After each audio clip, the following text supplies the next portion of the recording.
Now, earlier in the show, we spoke about Leila Khaled, who is a convicted terrorist and criminal who will be speaking by Skype, of course, at UBC.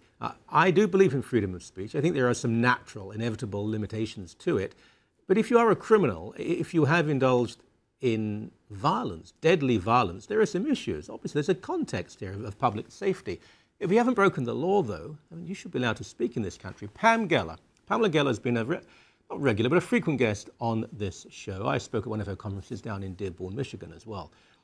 I don't agree with everything she says. I'm sure you don't agree with everything. I mean, that would be virtually impossible, but I think she's an important voice to be heard. But that is not the point. You hear this time and time again. Well, yeah, I believe in free speech, but that's going too far. What do you mean that's going too far? I cover many of the demonstrations in Toronto by Islamist groups. And well, no, let me rephrase that. Not even Islamist groups. Muslims. A huge demonstration outside the US consulate.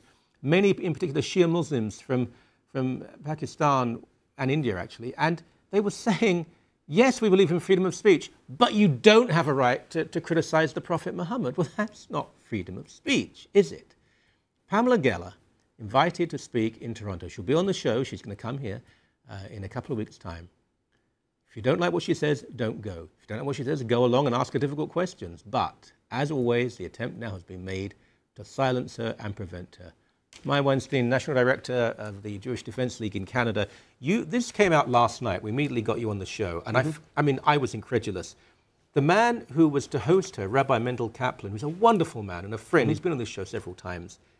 He's chaplain to the police, York Region of the Police. Right.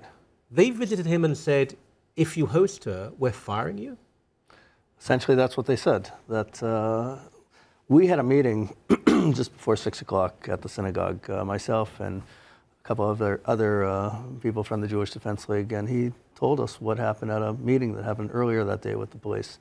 And they said to him, if you allow the event to happen at the synagogue, at the Flamingo Synagogue, that we will have no contact with you anymore, and you won't be a chaplain in York Region anymore. We know who the police officers were who made this. Yes. This threat? Well, that statement, anyways. Yeah. I'm not quite sure how to react. If she was a criminal, if she was calling for violence against an identifiable group, I can understand the police saying that this is a problem for us. Mm-hmm. She believes in tolerance. She speaks up for persecuted minorities, gay people and Christians and women in Islamic societies. No convictions. Islamic hate preachers come to this country. The police may monitor them, but they don't try and prevent them coming in. Yeah. What happened here?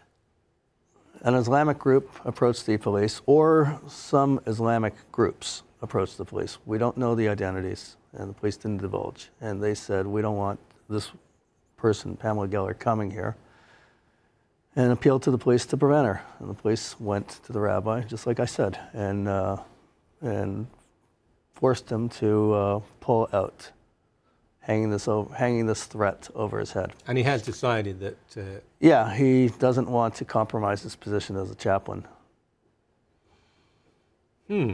Now, there are, and I have to phrase this carefully, there are concerns from officers, serving officers, and in particular retired officers from the police in the city of Toronto, but not only, in Calgary as well, that there are worrying things occurring. People being told to be very gentle with certain groups and not so gentle with others. Promotions that are occurring that are surprising certain people. When it comes to Islam, it's a respected religion and people have to be treated with equality and fairness and empathy. But calls for violence, I mentioned demonstrations.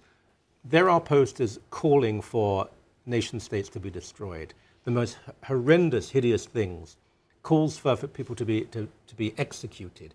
Now, the police will look at them and sometimes sniff a bit, but they don't seem to do very much about this. Yeah.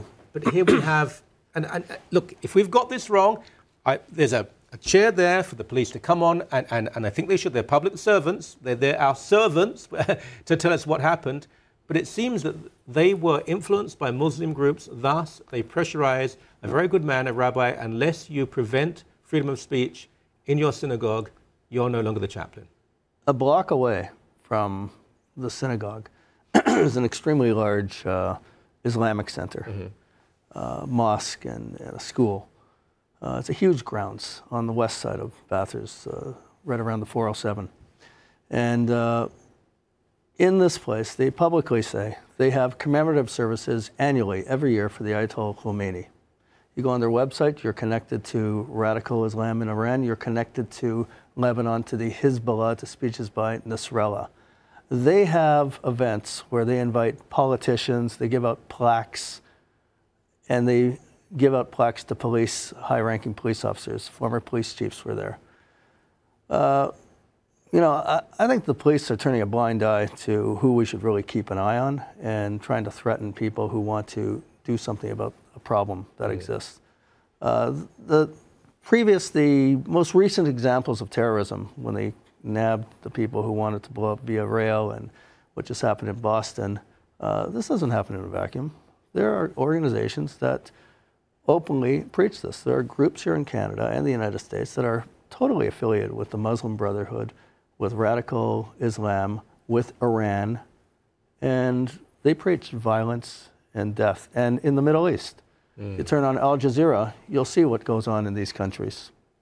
Now, is it true they also said that Immigration Minister Jason Kenney's office had been contacted? The police informed the rabbi that the Islamic group or Islamic groups that approach them have also contacted Jason Kenney's office to try and prevent her from coming in. I mean, they can. I mean, that doesn't mean anything. We can all make a phone call. Of course, but that's what they said to Rabbi Kaplan. It sounds like a very politicized policing to me. This is what I find very worrying. I mean, I don't mind that the cops being almost robotic. They're just doing okay, do your job.